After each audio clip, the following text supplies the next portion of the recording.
बता रहा है कि आने वाला समय किधर जाने वाला है। जय जय श्री राम, जय जय श्री राम। और भाग्य की बात देखो, क्या आनंद है। हम महादेव मंदिर पे भगवान से कामना कर रहे हैं कि पांडवकालीन मंदिर है, और पांडवकालीन मंदिर में पांडवों की तरफ से बात करें तो एक तरफ कौरवों की भारी भीड़ थी, लेकिन धर्म उधर नहीं था। धर्म तो भगवान कृष्ण की तरफ था। तो हमारे लिए तो आज कैलाश बाबू हमारे साथ है। तो हम ये मान के चले कि एक मंत्र बोलते हैं। कभी आप महादेव के मंदिर में जाओ तो ये दो देवता हमारे बहुत आदरणीय हैं, लेकिन महाकाल मंदिर में जाओ, कोई शिव मंदिर में जाओ, भगवान विष्णु के मंदिर में जाओ, गोपाल कृष्ण के मंदिर में जाओ, तो एक बात का जरूर ध्यान रखना, ये भगवान अपना जब आशीर्वाद देते हैं तो वो अकेले नहीं देते, अपने दूसरे आराध्य को भी याद कराते हैं।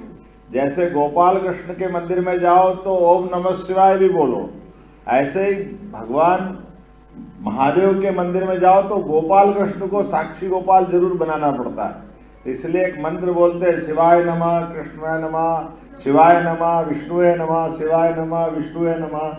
तो हमने तो अपनी तरफ से शिवाय नमः इनको मान लिया और विष्णुवे नमः अपनी तरफ से मान लिया।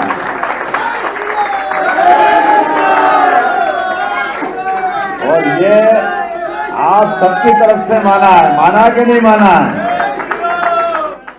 आज हमारे बीच सौभाग्य की बात है, हमारे प्रत्याशी कैलाश गंगवाल जी, राजस्थान के पूर्व प्रदेश अध्यक्ष माननीय अशोक परनामी जी, आपका भी अभिनंदन है। पूर्व केंद्रीय मंत्री श्रीमान भानु प्रताप वर्मा जी, आपका भी स्वागत है। दिल्ली प्रदेश की उपाध्यक्ष बहन सुनीता कांगड़ा जी, आपका भी स्वागत अभिनंदन है। विधानसभा प्रभारी प्रवीण राजपूत जी, आपका भी स्वागत है। जिला उपाध्यक्ष और संचालन कर रहे महेश यादव जी, आपका भी अभिनंदन, आपका भी स्वागत। और चुनाव संयोजक आनंद त्यागी जी, आपका भी अभिनंदन है। मंडल अध्यक्ष लक्ष्मण दास जी, नीरज गुप्ता जी, कमल तंवर जी, और इस अवसर पर सभी वरिष्ठ जन और आप सबका भी स्वागत करता हूं। महाराज यदु की संतान ययाति महाराज के जमाने से यादव कुल शिरोमणि के उस काल के आधार पर जब आज हमारे लिए चुनाव की बेला में हम जब पहुंचे हैं, तो मैं एक और रिश्ते से आपके बीच में आया हूं, और वो रिश्ता है भारतीय जनता पार्टी के माध्यम से। आप कभी अंदाज लगा लो, भारतीय जनता पार्टी के संगठन में वर्तमान के दौर में यशस्वी प्रधानमंत्री श्रीमान नरेंद्र मोदी जी का जोरदार अभिनंदन करो।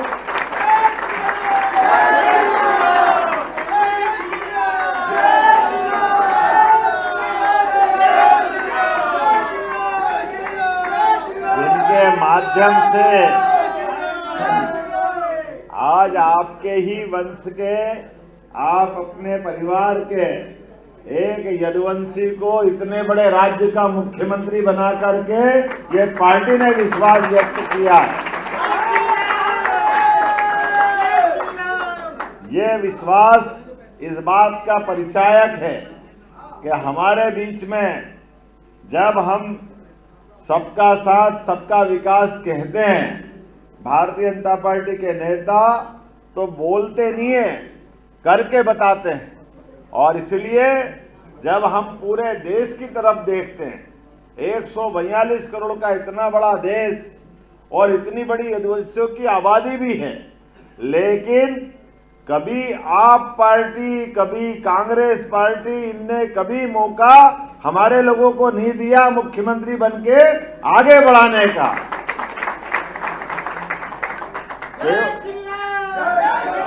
और उसका दुष्परिणाम भी आया, हम सब देख रहे हैं। आज ये विश्वास बढ़ेगा तो हमारे लिए पूरे देश में, जब अयोध्या में भगवान राम मुस्कुरा रहे हैं, जय जय श्री राम, तो अगर अयोध्या में मुस्कुरा रहे तो जमुना जी वाले ने क्या बिगाड़ा? तो अब तो हमारी संभावना का, विश्वास का पहाड़ एकमात्र पार्टी के पास है, और एकमात्र व्यक्ति इन सारे मसलों का हल करने के लिए दिल्ली की सत्ता की सबसे बड़ी शीर्ष संस्था उस स्थान पे विराजमान है। हम याद करें, लंबा समय चले गया, 550 साल का, भगवान राम को मुस्कुराने के लिए।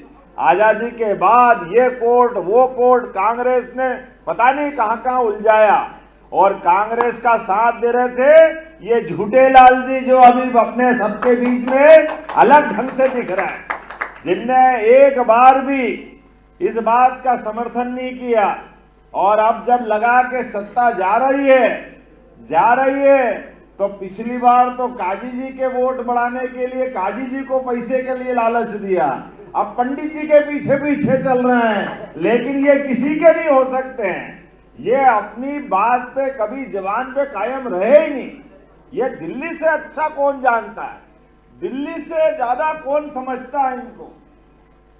जितने झूठ के रिकॉर्ड बना सकते थे, गिनीज वर्ल्ड वाले भी अब इनके आगे हाथ टेक दे, इतने झूठ बोले, कहां से क्या क्या नहीं बोले।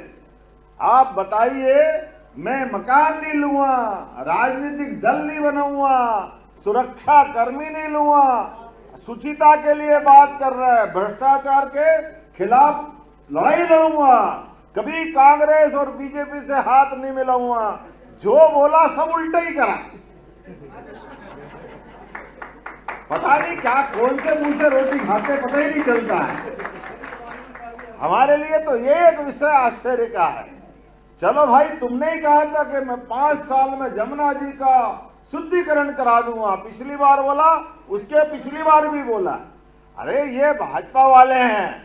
कल उत्तर प्रदेश के मुख्यमंत्री और सभी मंत्रियों ने जाकर के गंगा स्नान किया कि नहीं, गंगा मैया की। तो जब गंगा जी में वहां के मंत्रिमंडल के लोग और मुख्यमंत्री स्नान कर सकते, अब आओ बाबू, तुम भी तो नहा के बताओ, जमुना जी बुला रही है तुमको दिल्ली में, वही जमुना जी है। क्या हाल कर दिए इनने, इतना झूठ, इतना झूठ। अब तो शर्म आने लगी कि हमारी दिल्ली जैसे अच्छे राज्य का क्या बेड़ा गर्क किया किस आदमी ने, और इतनी मोटी चमड़ी, बाप रे बाप, भैंस भी शर्मा जाए, फर्क ही नहीं पड़ रहा है। इतनी बड़ी घटना के बाद जब शराब जैसा घोटाले का आरोप लगा, तो आपने उस आरोप के बलबूते पर इस देश के अंदर अभी किसी पार्टी का भी मुख्यमंत्री हो, जेल जाने के पहले सबने इस्तीफे दिए, लेकिन पद का इतना लालची आदमी नहीं देखा जो जेल में भी पड़ा रहा पर मुख्यमंत्री के पद को नहीं छोड़ रहा। भगवान जाने, कभी ये जन्म के बाद कहीं और जाना पड़े तो भी वहां तक भी छोड़ेगा कि नहीं छोड़ेगा, लेकिन फर्क ही नहीं पड़ रहा है। अपनी इतनी मोटी चमड़ी। मुझे इस बात की प्रसन्नता है, हमारी पार्टी के साथ जुड़ करके आपके अपने हमारे प्रत्याशी कैलाश गंगवाल जी, जोरदार अभिनंदन करो अपने प्रत्याशी का। और जब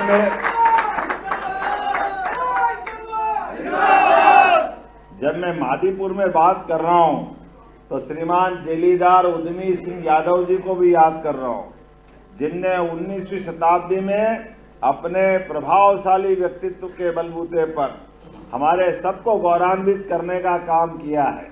और आपके भी भाई ने अगर मध्य प्रदेश में सरकार बनाई तो हमने भी नियम बनाया है कि हमारे यहाँ जिन जिन के घर में गाय, वो सब गोपाल, और जो कृष्ण को माने वो सब गोपाल कृष्ण इस अभियान को चला रहे हैं।